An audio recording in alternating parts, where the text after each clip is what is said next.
আচ্ছা, হালেলুয়া। আমরা পড়ছি লূক লিখিত সুসমাচার 24:20 পেয়েছি আমরা। লূক 24:20।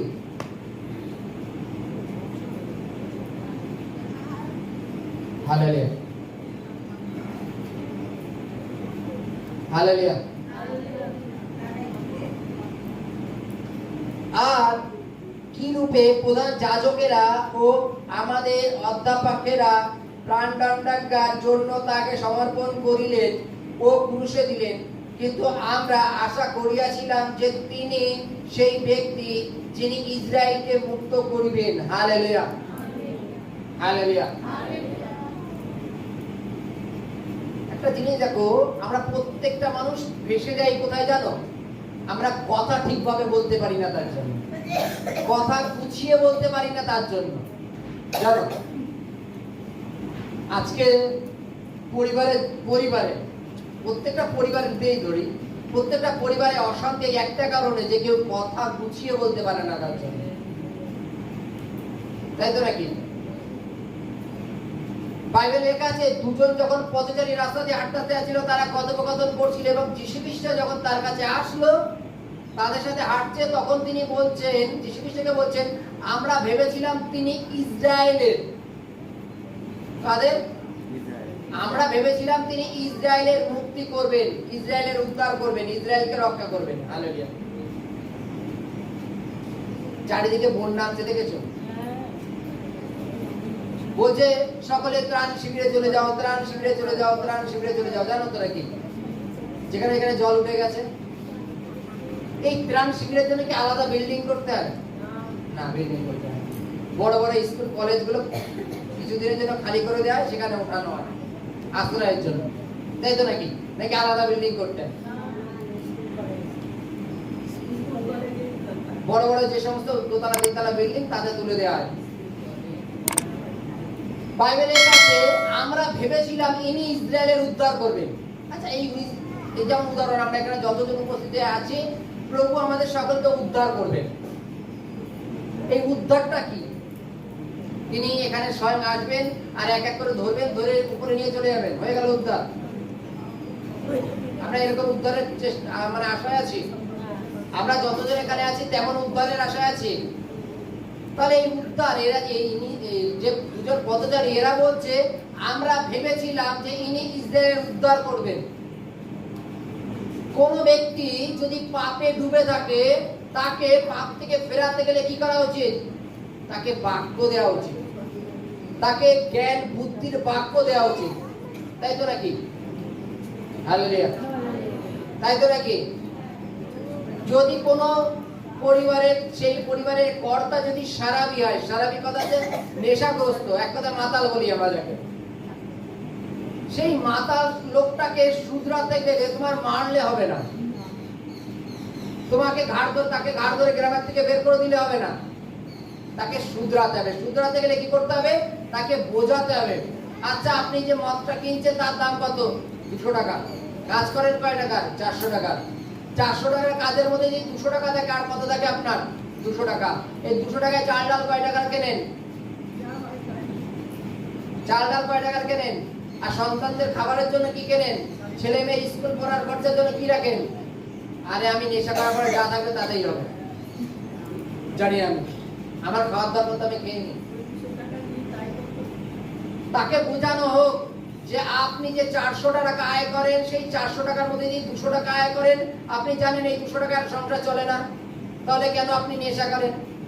আর যখন আপনি নেশা করছেন, ওটা কি? এটা হচ্ছে অ্যালকোহল।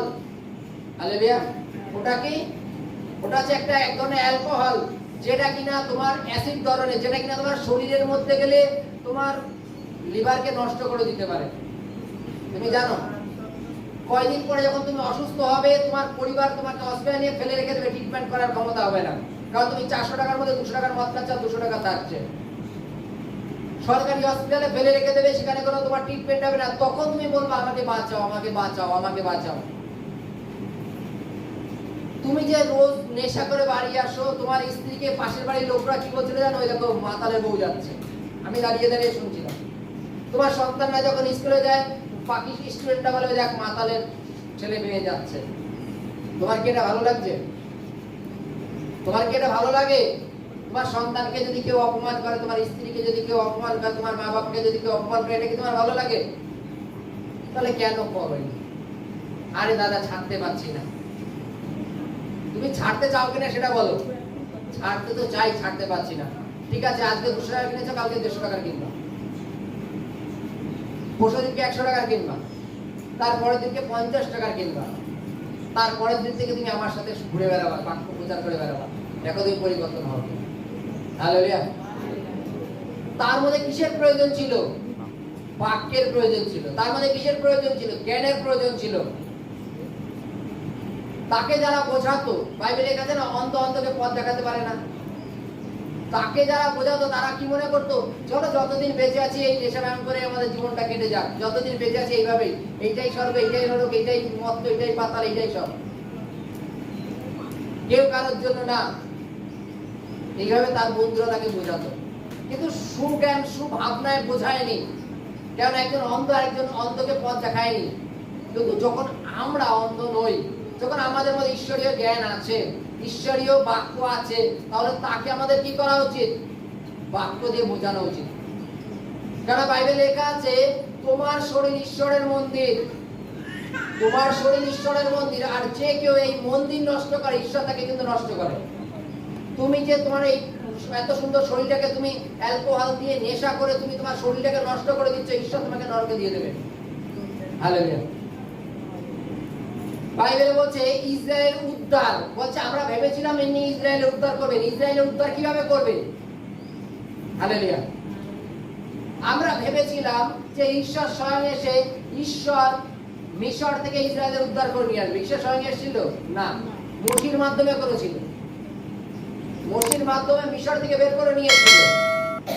তদ্রূপ ইসরায়েলের উদ্ধার, ইসরায়েলরা যখন পাপে ডুবে যায়, তাদের মধ্যে জ্ঞান বুদ্ধি দিয়ে বলে দেয় তারা যেন পাপ থেকে ফিরে আসে, আর তারা যেন স্বর্গরাজ্যের অধিকারী হয়। এটাই হচ্ছে উদ্ধার। খুব সোজা ভাষায়, তুমি পাপ থেকে ফিরে আসো এবং তুমি স্বর্গরাজ্যের অধিকারী হও, তুমি জীবন মুকুটের অধিকারী হও। এটাই হচ্ছে পরিত্রাণ, উদ্ধার। বলছে আমরা ভেবেছিলাম তিনি ইসরায়েলের উদ্ধার, ইসরায়েলকে উদ্ধার করবেন। উদ্ধার আর কিভাবে করে? উদ্ধার আর কিভাবে করতে হবে তাকে?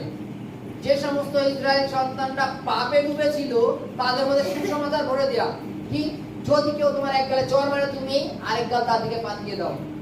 কেউ যদি তোমার জামাটা চায়, তুমি দরকার পড়লে তার যদি প্যান্টটা না থাকে, তুমি তাকে প্যান্টটাও দাও। যদি তোমার খাদ্য বেশি থাকে, যার নেই তুমি তাকে দাও। তোমার শত্রু যদি তোমার বিরুদ্ধে কোনো কথা বলে, তুমি তার জন্য প্রার্থনা করো। কেউ যদি তোমার দিকে আঙুল তোলে, তুমি তার জন্য তাকে তুমি ক্ষমা করো। এগুলোই তো প্রয়োজন ছিল, নাকি এটা প্রয়োজন ছিল কেউ যদি তোমাকে মারে তার পরিবর্তে তুমি মারো? তাহলে ইসরায়েলটা কোনোদিন উদ্ধার পেত না। আজকে আমরা যতদিন এখানে উপস্থিত হয়েছি, তিনি আমাদেরও উদ্ধার করছেন। আমরা এটা ভাববো না যে আমরা প্রার্থনা করছি তিনি স্বয়ং আসবেন, এক এক করে হাত ধরে ধরে নিয়ে আমাদের চলে যাবেন, এটা না। তিনি উদ্ধার করবেন প্রথম যেন আমরা পাপ থেকে ফিরি। আমরা পাপ থেকে ফিরে যেন আমরা নিজের মন পরিবর্তন করি। যদি পাপ থেকে ফিরে মন পরিবর্তন করি, তাহলে আমরা স্বর্গের রাজ্যের অধিকারী হব। আমরা যখনই নিদ্রাগত হব, তখনই স্বর্গের রাজ্যের অধিকারী হব। কারণ তিনি আমাদের জন্য জীবন মুকুট রেখেছেন। Hallelujah, hallelujah.